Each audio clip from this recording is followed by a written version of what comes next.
I'm going to show you the process of setting your Mediasite video to be able to be downloaded, how to download it, and then how to add it to YouTube. Unfortunately, there isn't a way to do multiple videos at one time, so you'll have to do each video individually. I have my example here, so I'm going to go to the video. The first thing I'm going to do is I'm going to click on Edit, and I'm going to click this Delivery tab.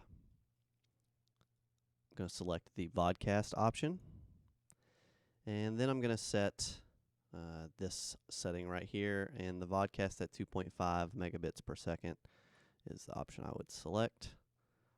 Click Save. And now what's happening is Mediasite is processing the video so that it can be downloaded. If you click this Delivery tab, you can see you have a status here that says it is working. So we'll give that a second, and then we'll see what happens after that. While this is processing, I want to show you what will happen if you try to download the video before it is ready. You should see this button right here that says Download to Computer. If you click on that, you won't see a video podcast, or it may say Vodcast option. It just won't show it. Okay, the video has done processing. It is now done processing, and you can see because it has this information right here. My suggestion is to go through all of the videos that you want to be set to be able to be downloaded and set all of that first so that all of that can be working at the same time. Once you have all of the downloads set for each video that you need to download, once you click on Download Computer, you now will see the Download Vodcast option. So you click that, and what that has done is that has produced an MP4 file. Where this is saved is based on, where it is saved on your computer is based on how you have Chrome set up.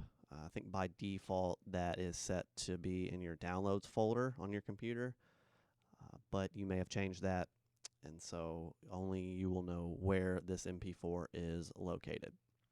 So the next thing is we're going to go to YouTube, and I'm going to assume that you have a YouTube channel already created. If you don't have a YouTube channel created, you need to do that, and you need to follow Google's instructions on how to set that up. It's pretty straightforward. It doesn't require a whole lot. It's free, but as you can see, you will get random videos like this that just show up. So, it is what it is. All right, once you have a channel, what you're going to do is you'll have the ability, and you'll see your little logo here, whatever picture you have, and then you'll have the ability to, what they say, create. And this is simply, you get to upload a video. So we'll click on and we'll upload a video.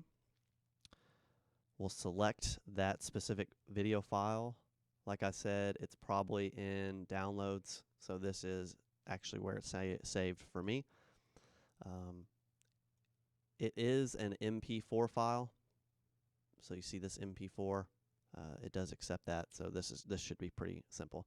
You're going to open that, and then now YouTube has been uploaded to their system, and they'll process it. You can see it's got processing right here. You can change the title, you can add a description, you can change the thumbnail, you can create playlists, you can do a whole bunch of different things. One thing here, this doesn't really matter. This is more for, it gives you the reason why it's asking this question.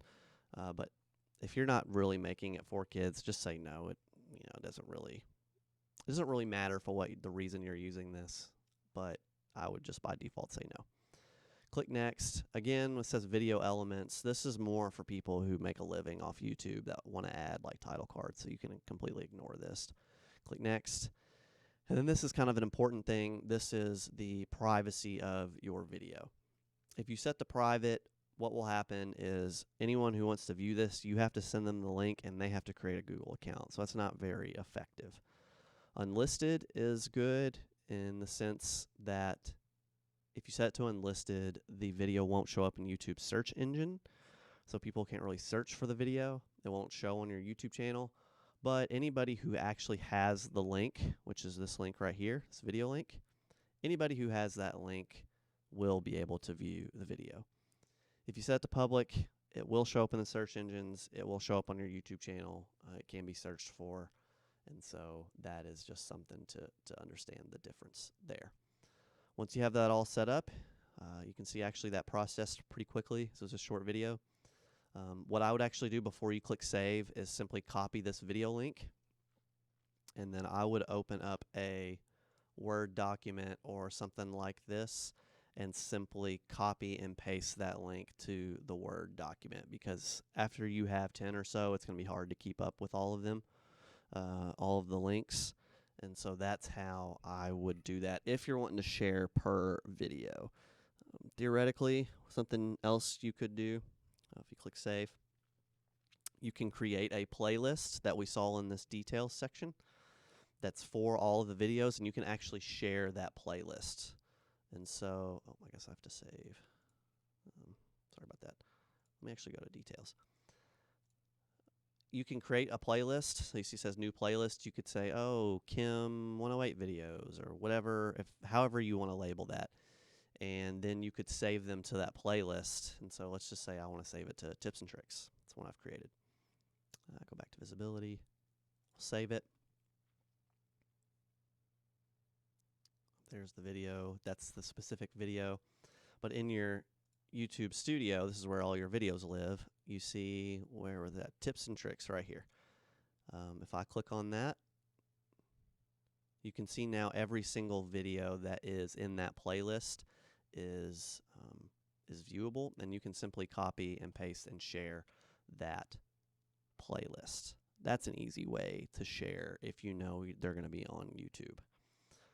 Or if your videos are set to public in the privacy, you can simply share your YouTube channel, and then they can search for them. And you can see for us, we're able to share our channel right here. Okay, I know that's a little bit of a process and can seem kind of tedious, but I think once you get the hang of it, it doesn't take too long. But ultimately, that's your value judgment. So I hope this was helpful, and good luck.